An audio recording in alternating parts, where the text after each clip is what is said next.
Hello दोस्तों, मैं हूं शमशाद। आप देख रहे हैं फ्लाइंग करियर पॉइंट। दोस्तों, आप सभी का हमारे चैनल पे बहुत बहुत स्वागत है। दोस्तों, उत्तर प्रदेश लोक सेवा आयोग से जो है पीसीएस की वैकेंसी आ चुकी है, तो इस विषय पे जो है जो डिटेल है उस डिटेल के विषय में आज हम बात करने वाले हैं। इसमें जो है क्या है योग्यता है और इसकी जो है डेट्स जो है क्या है, फीस जमा करने की डेट क्या है, ऑनलाइन जो है लास्ट डेट जो है क्या है, इसके विषय में और जो है कौन कौन सी पोस्ट हैं और इसका सिलेबस क्या है, इसके विषय में जो हम डिटेल में बात करेंगे। साथ ही पीसीएस के साथ में जो है आरओ, आरएफओ और एसीएफ और आरएफओ की वैकेंसी भी आई हुई है।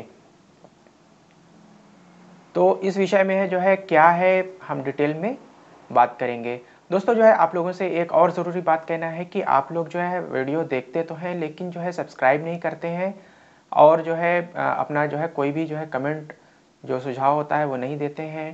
तो दोस्तों, अगर आप लोगों को जो है हमारा जो है वीडियो पसंद आए तो आप लोग जो है हमारे चैनल को जो है सब्सक्राइब करिएगा और साथ ही बेल का आइकन प्रेस करना बिल्कुल भी ना भूलिएगा। दोस्तों, अगर आप लोगों को पसंद आता है तो हमारे वीडियो को लाइक करिएगा और अपने दोस्तों में शेयर करिएगा। तो चलिए आइए शुरू करते हैं। पोस्ट का नाम यूपी पीसीएस प्री, और दूसरा जो है एसीएफ और तीसरा जो है आरएफओ के लिए जो है ऑनलाइन फॉर्म 2020 आमंत्रित किए जाते हैं। इसके साथ ही जो है पोस्ट डेट जो है क्या है 21 अप्रैल 2020 को जो है ये यानी कि वैकेंसी जारी हो चुकी है। अब दोस्तों जो है इसमें जो है आवश्यक जो डेट हैं, इम्पॉर्टेंट डेट, उसके विषय में जो है देख लेते हैं, बात कर लेते हैं कि कौन कौन सी डेट है। तो एप्लीकेशन फॉर्म बिगिन, जो एप्लीकेशन जो है फॉर्म भरने की जो शुरुआत है वो जो है 21 अप्रैल 2020 से जो है शुरू हो चुकी है। इसके बाद लास्ट डेट की जो है बात कर लेते हैं। अप्लाई के लिए जो लास्ट डेट है वो 18 मई 2020 है। और फीस जमा करने की बात कर लें तो फीस की भी लास्ट डेट जो है 18 मई रखी गई है। इसके बाद जो है लास्ट सबमिशन डेट जो है फॉर्म को जो है कंप्लीट करके जो है लास्ट उसको जो है सबमिट कर सकते हैं, तो वो 21 अप्रैल रखी गई है, 21 मई 2020। और प्री एग्ज़ाम डेट की जो है बात जहाँ तक है तो प्री एग्ज़ाम की डेट अभी नहीं आई है, वो बाद में डिक्लेयर की जाएगी। इसके बाद जो है एडमिट कार्ड की बात कर लें तो एडमिट कार्ड भी जो है उसकी डेट जो है बाद में डिक्लेयर की जाएगी कि कब जो है एडमिट कार्ड जारी होगा। आयोग अपनी वेबसाइट के माध्यम से बाद में डिक्लेयर करेगा। अब जो है एप्लीकेशन फ़ी की बात कर लेते हैं तो जनरल और ओबीसी के लिए जो है 125 रुपये है, जबकि SC/ST के लिए 65 रुपये है, 65 रुपीज़। और फिज़िकल हैंडीकैप के लिए जो है फिज़िकल हैंडीकैप कैंडिडेट्स के लिए कुल जो है 25 रुपये यानी 25 रुपये जो है रखी गई है। और इसको जो है जो फीस जमा करने का जो मोड है उसको जो है आप लोग जो है डेबिट कार्ड यानी कि ATM कार्ड, क्रेडिट कार्ड और साथ ही जो है या फिर जो है दोनों में से अगर कोई चीज़ नहीं है तो नेट बैंकिंग के माध्यम से जमा कर सकते हैं। दोस्तों, यह अगर जिन लोगों के पास जो है डेबिट कार्ड भी नहीं है, क्रेडिट कार्ड भी नहीं है या नेट बैंकिंग भी नहीं है तो वो लोग ऑनलाइन चालान डेवलप करके वो बैंक में जा करके अपनी फ़ीस जमा कर सकते हैं। इसके बाद एलिजिबिलिटी की बात कर लेते हैं दोस्तों। तो पीसीएस के लिए जो है बैचलर डिग्री होना चाहिए, किसी भी जो है भारत के किसी भी मान्यता प्राप्त विश्वविद्यालय से जो है उसने जो है स्नातक की डिग्री हासिल की हो। अब बात कर लेते हैं एसीएफ और आरएफओ के जो है एबिलिटी की। तो एसीएफ और आरएफओ के पद के लिए जो है बैचलर डिग्री इन साइंस में जो है स्नातक की डिग्री होनी चाहिए। बाद जो है दोस्तों जो है एज लिमिट की जो है बात कर लेते हैं। तो 1 जुलाई 2020 को 21 साल का कम से कम होना चाहिए और अधिकतम जो है 40 साल होना चाहिए। और एज रिलैक्सेशन के विषय में जो है बाकी डिटेल जो है नोटिफिकेशन में दिया हुआ था, उसको आप लोग जो है नोटिफिकेशन में देख सकते हैं कि एज रिलैक्सेशन किन लोगों को कितना कितना मिलेगा।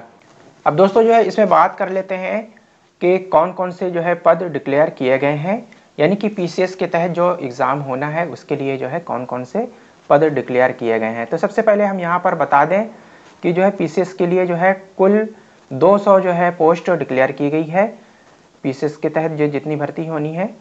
और इसके साथ ही सहायक वन संरक्षक और क्षेत्रीय वन अधिकारी, ये दो तरह के पोस्ट और हैं, इनके लिए जो है अलग से योग्यता है, साइंस में ग्रेजुएशन होना चाहिए।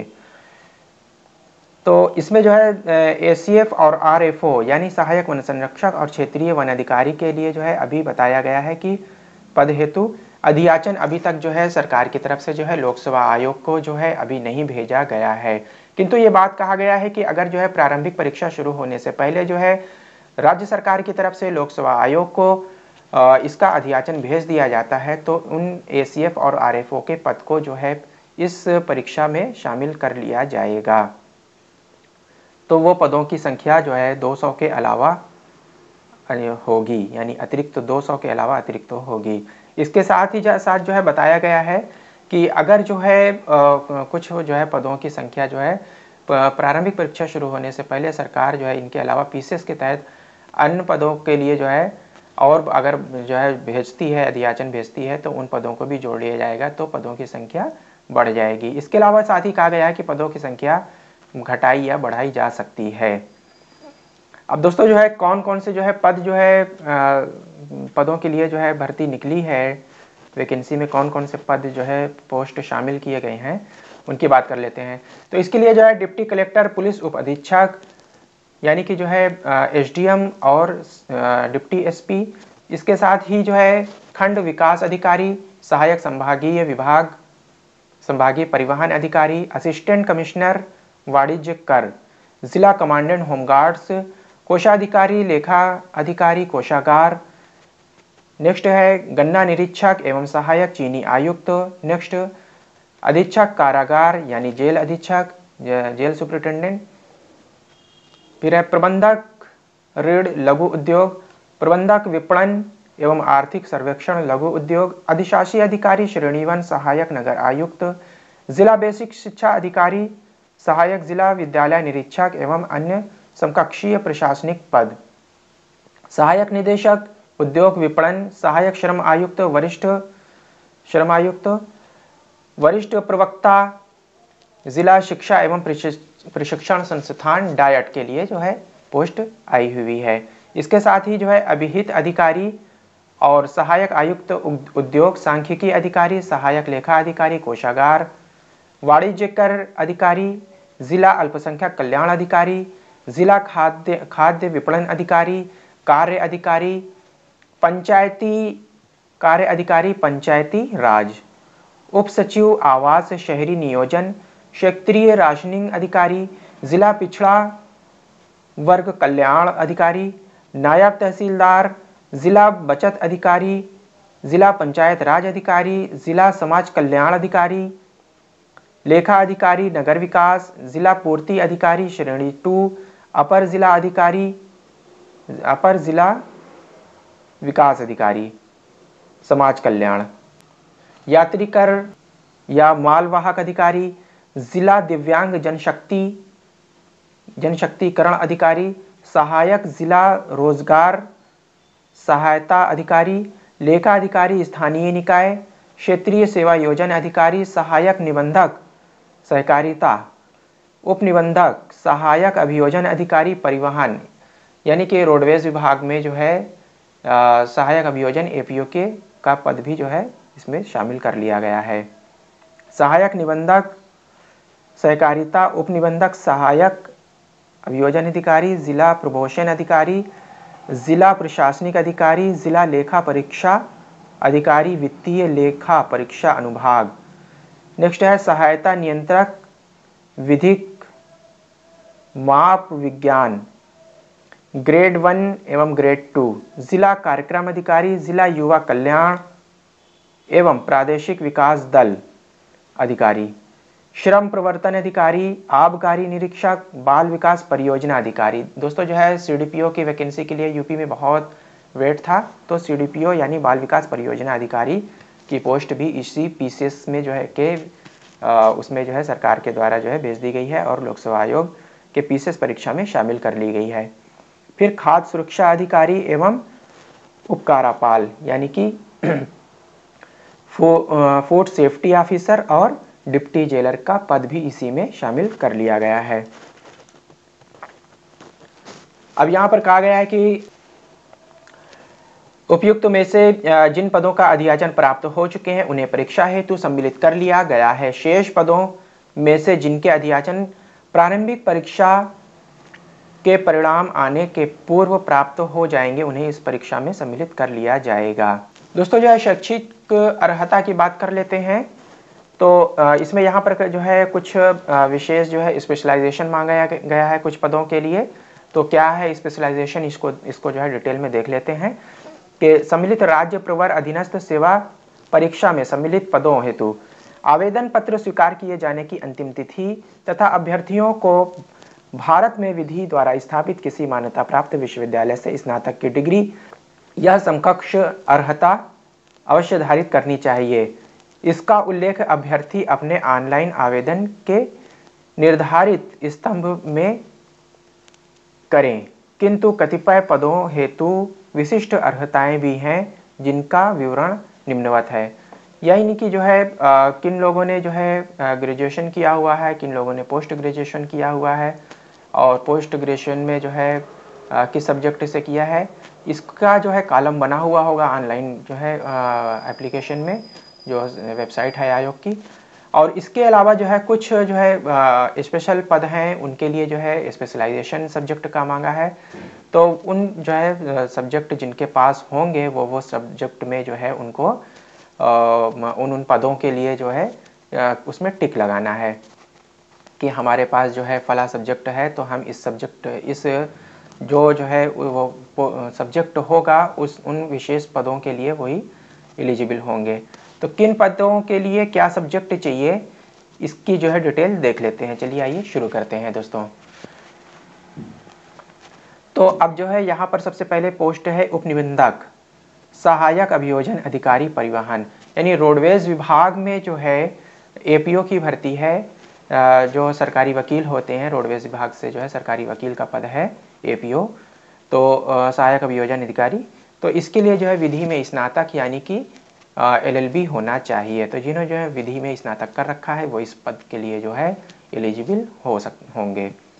इसके बाद दूसरे नंबर पे है जिला बेसिक शिक्षा अधिकारी सह जिला विद्यालय निरीक्षक व अन्य समकक्षीय प्रशासनिक पद जिला प्रशासनिक अधिकारी। इसके लिए जो है स्नातकोत्तर यानी जो लोग जो है पोस्ट ग्रेजुएट होंगे किसी भी विषय में, तो वो जो है जिला बेसिक शिक्षा अधिकारी और सह जिला विद्यालय निरीक्षक अन्य समकक्षी प्रशासनिक पद जिला प्रशासनिक अधिकारी के लिए जो है एलिजिबल होंगे।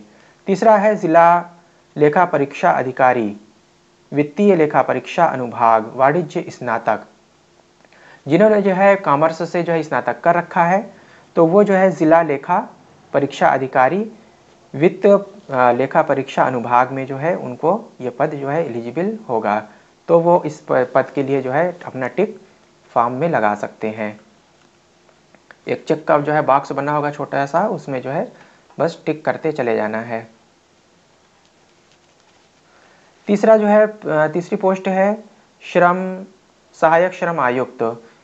तो सहायक श्रम आयुक्त के लिए जो है वाणिज्य होना चाहिए, या तो जो है कॉमर्स हो या विधि लॉ में जो है लॉ होना चाहिए यानी कि एलएलबी, या एक विषय के रूप में अर्थशास्त्र होना चाहिए, या फिर जो है समाजशास्त्र के साथ कला में यानी कि समाजशास्त्र के साथ कला में स्नातक होना चाहिए। यानी जो है जिन लोगों के पास जो है ग्रेजुएशन कॉमर्स से कर रखा है या फिर जो है एलएलबी कर रखा है, उन्होंने लॉ में स्नातक की डिग्री है। इसके अलावा जो है जिन्होंने जो है इकोनॉमिक्स है जिनके पास, या समाजशास्त्र के साथ जो है स्नातक डिग्री है, कला में स्नातक डिग्री है, समाजशास्त्र के साथ कला में स्नातक डिग्री है, तो वो लोग इस पद के लिए एलिजिबल हो सकते हैं। जिला कार्यक्रम अधिकारी के लिए समाजशास्त्र होना चाहिए या समाज विज्ञान होना चाहिए यानी कि सोशोलॉजी, और समाजशास्त्र या समाज विज्ञान या गृह विज्ञान या समाज कार्य में स्नातक की उपाधि होनी चाहिए। वरिष्ठ प्रवक्ता जिला शिक्षा एवं प्रशिक्षण संस्थान, इन पदों के लिए जो है स्नातकोत्तर उपाधि यानी कि पीजी की जो है डिग्री होनी चाहिए, और साथ ही जो है शिक्षा में स्नातक यानी कि बीएड की डिग्री होनी चाहिए। जिला प्रोबेशन अधिकारी, जिला प्रोबेशन अधिकारी के लिए जो है मनोविज्ञान यानी कि साइकोलॉजी, और साथ में जो है समाजशास्त्र होना चाहिए या सामाजिक कार्य में स्नातकोत्तर की उपाधि होनी चाहिए, या उसके समकक्ष कोई अर्हता या सामाजिक कार्य की किसी मान्यता प्राप्त संस्था से सामाजिक कार्य की किसी शाखा में स्नातकोत्तर डिप्लोमा होना चाहिए। फिर बाल विकास परियोजना अधिकारी के लिए समाजशास्त्र होना चाहिए या समाज कार्य या गृह विज्ञान में स्नातक उपाधि या सरकार द्वारा उसके समकक्ष कोई मान्यता प्राप्त अर्हता होना चाहिए। दोस्तों जो है ये CDPO की पोस्ट है। इसमें जो है या तो सोशोलॉजी से आपने जो है ग्रेजुएशन किया हो या जो है सोशल वर्क से किया हो या होम साइंस अगर आपके पास रहा है तो आप जो है इस पद के लिए योग्य हो सकते हैं। फिर अभिहित अधिकारी या खाद्य सुरक्षा अधिकारी, यानी कि ये पद जो है फूड सेफ्टी ऑफिसर का है। तो इस पद के लिए जो है अर्हता क्या है इसको देख लेते हैं। एक, भारत में विधि द्वारा स्थापित किसी विश्वविद्यालय से रसायन विज्ञान में स्नातकोत्तर की उपाधि या सरकार द्वारा मान्यता प्राप्त उसके समकक्ष कोई अर्हता हो, या नंबर 2 दूसरा है कि खाद्य सुरक्षा अधिकारी के पद पर सीधी भर्ती के लिए विविध अर्हता में से कम एक अर्हता जो निम्न है। मान्यता प्राप्त किसी विश्वविद्यालय से खाद्य प्रौद्योगिकी यानी कि फूड टेक्नोलॉजी या डेयरी प्रौद्योगिकी या जैव प्रौद्योगिकी या तेल प्रौद्योगिकी या कृषि विज्ञान या पशु चिकित्सा विज्ञान या जैव रसायन विज्ञान या सूक्ष्म जीव विज्ञान में स्नातक की उपाधि या रसायन विज्ञान में स्नातकोत्तर की उपाधि या औषधि में उपाधि या केंद्र सरकार द्वारा अधिसूचित कोई अन्य समकक्ष मान्यता प्राप्त अर्हता, परंतु किसी व्यक्ति को उसका विनिर्माण या किसी खाद्य पदार्थ के विकास में कोई वित्तीय हित हो, खाद्य सुरक्षा अधिकारी के रूप में नियुक्त नहीं किया जाएगा। इसके बाद सांख्यिकी अधिकारी के लिए दोस्तों जो है देख लेते हैं कि क्या योग्यता है। कि भारत में विधि द्वारा स्थापित किसी विश्वविद्यालय से गणित या गणितीय सांख्यिकी या सांख्यिकी यानी स्टैटिक्स यानी जो है मैथमेटिक्स या मैथमेटिक्स में गणितीय सांख्यिकी या सांख्यिकी स्टैटिक्स या कृषि सांख्यिकी में स्नातकोत्तर उपाधि या सरकार द्वारा उसके समकक्ष मान्यता प्राप्त कोई अर्हता होनी चाहिए। श्रम प्रवर्तन अधिकारी की पोस्ट अर्थशास्त्र होना चाहिए या समाजशास्त्र होना चाहिए या वाणिज्य के साथ जो है स्नातक की उपाधि होनी चाहिए, यानी कि कॉमर्स में ग्रेजुएशन होना चाहिए। या इसके अलावा जो है विधि यानी कि जो है LLB होनी चाहिए या श्रम संबंध या श्रम कल्याण, श्रम विधि, वाणिज्य, समाजशास्त्र, समाज कार्य, समाज कल्याण, व्यापार प्रबंधन, कार्मिक प्रबंधन में पोस्ट ग्रेजुएट डिप्लोमा अथवा परास्नातक उपाधि होनी चाहिए। तो दोस्तों जो है ये कुछ इतनी पद जो है स्पेशल पद हैं जिनके लिए स्पेशल सब्जेक्ट होना चाहिए, तो उन्हीं लोगों को इन पद पर नियुक्ति प्रदान की जाएगी। अब इसमें जो है अगर जो है सहायक वन संरक्षक और क्षेत्रीय वन अधिकारी की जो है पोस्ट अगर जो है प्रारंभिक परीक्षा शुरू होने से पहले जो है अगर सरकार के द्वारा जो है अधियाचन भेज दिया जाता है तो उसके लिए जो है शैक्षिक अर्हताएं क्या रखी गई है उसकी डिटेल जल्दी से देख लेते हैं। तो सहायक वन संरक्षक पद हेतु अनिवार्य शैक्षिक अर्हता क्या होनी चाहिए कि भारत में विधि द्वारा स्थापित किसी विश्वविद्यालय से या समय समय पर केंद्रीय सरकार द्वारा अनुमोदित किसी विदेशी विश्वविद्यालय से कम एक विषय अर्थात वनस्पति विज्ञान, जीव विज्ञान, रसायन विज्ञान, भौतिक विज्ञान, गणित, भूगर्भ विज्ञान, वानिकी, सांख्यिकी में स्नातक की उपाधि या कृषि में स्नातक की उपाधि या अभियंत्रण में स्नातक की उपाधि या सरकार द्वारा उसके समकक्ष मान्यता प्राप्त कोई अर्हता प्राप्त होनी चाहिए। फिर अधिमानी अर्हता जो है ऐसे अभ्यर्थी जिन्होंने कम से कम नंबर 1 है कि कम से कम 2 वर्षों तक प्रादेशिक सेना में सेवा की हो, या नंबर दूसरा है कि NCC में भी प्रमाण पत्र प्राप्त किया हो या अन्य बातों के समान होने पर सीधी भर्ती के मामले में अधिमान रखता हो। नंबर दूसरा है खा कि क्षेत्रीय वन अधिकारी पद हेतु शैक्षिक अर्हता क्या होनी चाहिए। तो भारत में विधि द्वारा स्थापित किसी विश्वविद्यालय से जो है गणित, भौतिक विज्ञान, रसायन विज्ञान, वनस्पति विज्ञान, जंतु विज्ञान, वानिकी, भूगर्भ विज्ञान, कृषि, सांख्यिकी, रसायन विज्ञान और वाणिज्य विषय में से 2 या अधिक विषयों के साथ स्नातक उपाधि या कृषि में या अभियांत्रिकी में या पशु चिकित्सा विज्ञान या स्नातक उपाधि धारक हो या सरकार द्वारा उसके समकक्ष मान्यता प्राप्त कोई अर्हता धारक हो। अधिमानी अर्हता की बात कर लेते हैं कि अब दूसरी अर्हता क्या होगी कि अन्य बातों के समान होने पर सीधी भर्ती के मामले में ऐसे अभ्यर्थी को अधिमान दिया जाएगा जिसने जो है नंबर 1 प्रादेशिक सेना में न्यूनतम 2 वर्ष की अवधि तक सेवा की हो, नंबर 2 राष्ट्रीय कैडेट कोर में भी प्रमाण पत्र प्राप्त किया हो, नंबर 3 है कि किसी खेल में राज्य का प्रतिनिधित्व किया हो तो उनको जो है इसमें जो है प्रीफरेंस दिया जाएगा। न्यूनतम शारीरिक योग्यता जो है इन दोनों पदों के लिए जो है न्यूनतम शारीरिक योग्यता भी रखी गई है। सीधी भर्ती के लिए किसी अभ्यर्थी को सेवा में नियुक्त नहीं किया जाएगा जब तक कि वह ऊंचाई व सीने के घेरे के लिए नीचे विनिर्दिष्ट रूप से न्यूनतम मानक रखता हो। तो इसमें जो है क्या क्या जो है पुरुष के लिए जो है पुरुष के लिए जो ऊंचाई है वो 163 सेंटीमीटर होना चाहिए और पुरुष का जो है सीना जो सीने का घेरा जो है पूर्ण फुलाने के पश्चात जो है 84 सेंटीमीटर होना चाहिए और 5 सेंटीमीटर जो है फुलाने के बाद उसका फूलता हो।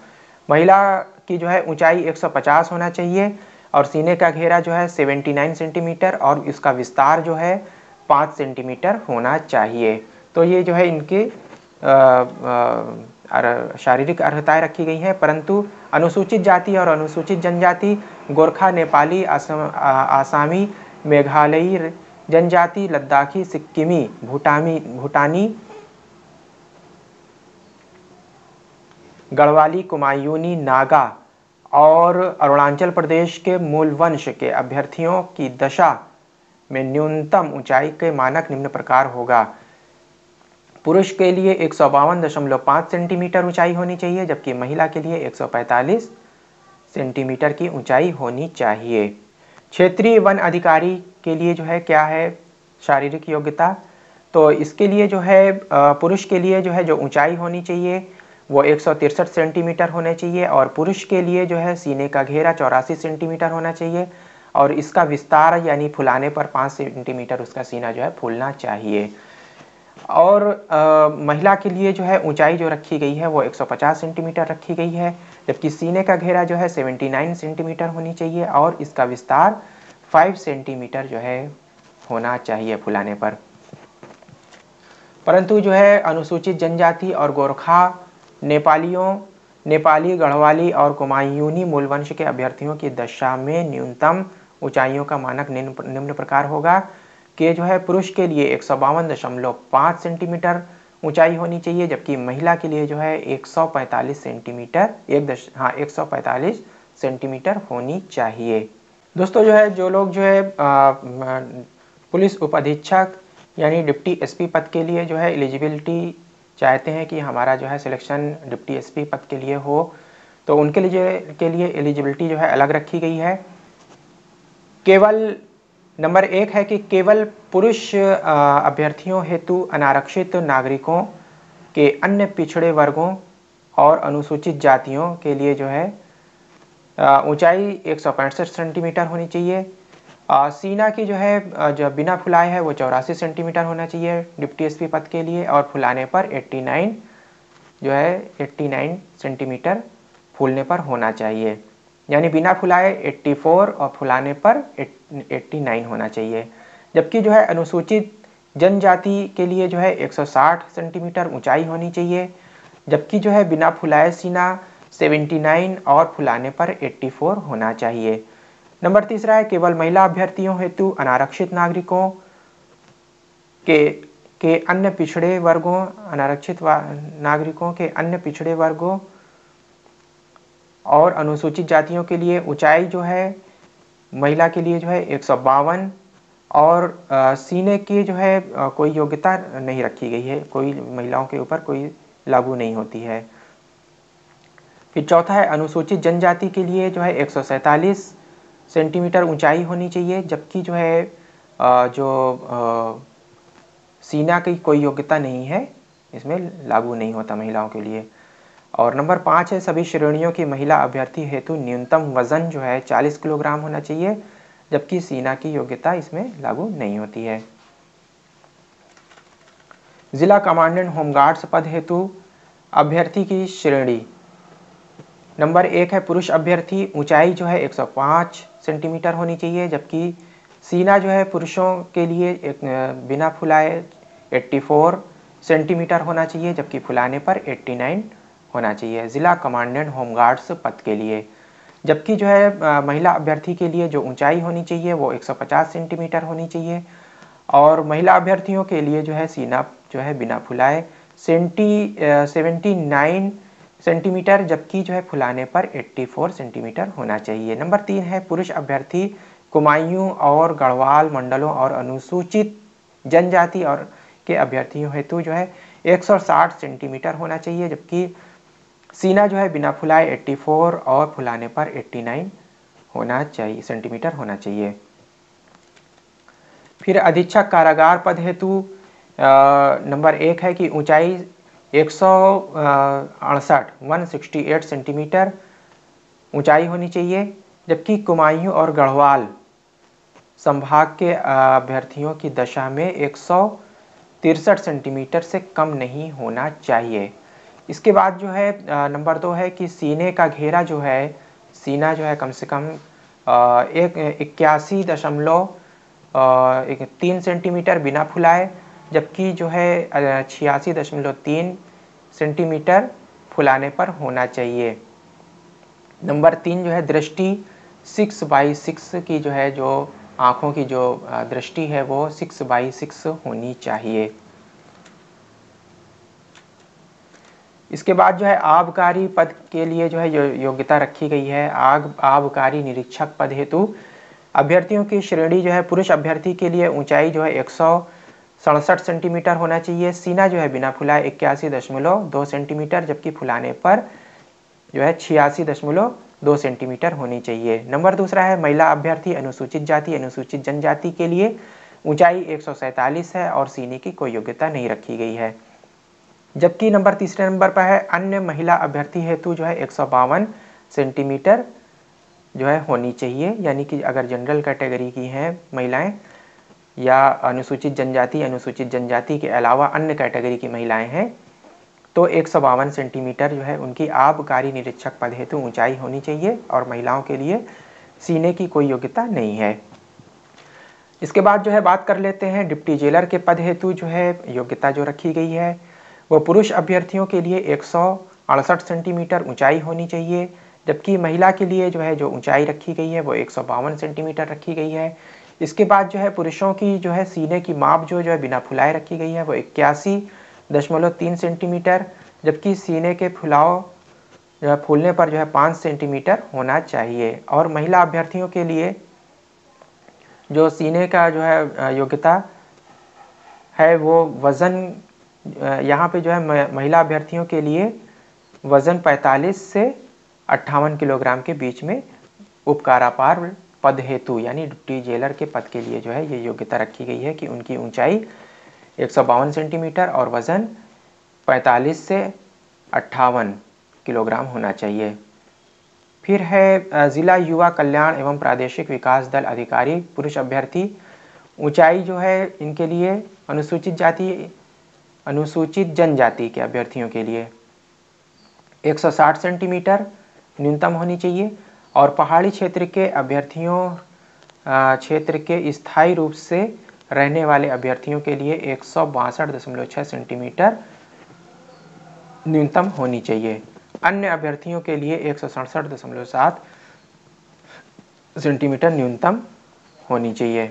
सीना जो है इसमें सीना की जो है योग्यता रखी गई है अनुसूचित जनजाति और पहाड़ी क्षेत्र के स्थायी रूप से रहने वाले अभ्यर्थियों के लिए जो है बिना फुलाए सीना सेंटीमीटर में और जो है 76.5 सेंटीमीटर, जबकि फुलाने पर 81.3 सेंटीमीटर होनी चाहिए। अन्य अभ्यर्थियों के लिए 78.5 सेंटीमीटर, जबकि फुलाने पर 83.5 सेंटीमीटर होनी चाहिए। महिला अभ्यर्थी के लिए जो है ऊंचाई जो रखी गई है अनुसूचित जनजाति और पहाड़ी क्षेत्र के में स्थायी रूप से रहने वाले अभ्यर्थियों के लिए 147 सेंटीमीटर न्यूनतम होनी चाहिए, जबकि अन्य महिला अभ्यर्थियों के लिए 152 सेंटीमीटर होना चाहिए। तो दोस्तों जो है वीडियो काफ़ी लंबी हो गई है, इसलिए जो है हम इस वीडियो को यहीं पर जो है स्टॉप करते हैं। इसके बाद जो है नेक्स्ट वीडियो हम इसी का पार्ट 2 लेकर के आएंगे, जिसमें जो है यूपीपीसीएस के जो है प्री का जो है सिलेबस होगा उसके विषय में हम डिटेल में चर्चा करेंगे। तो दोस्तों जो है आप लोगों को जो है हमारी वीडियो जो है हमारी कैसी लगी, आप लोगों को मैंने जो है डिटेल में जानकारी देने की जो है कोशिश की है। अगर आप लोगों को जो है हमारा वीडियो जो है पसंद आया हो तो आप लोग जो है लाइक करिएगा, सब्सक्राइब करिएगा, शेयर करिएगा और बेल का आइकन प्रेस करना बिल्कुल भी ना भूलिएगा। Thank you very much. I will meet again soon.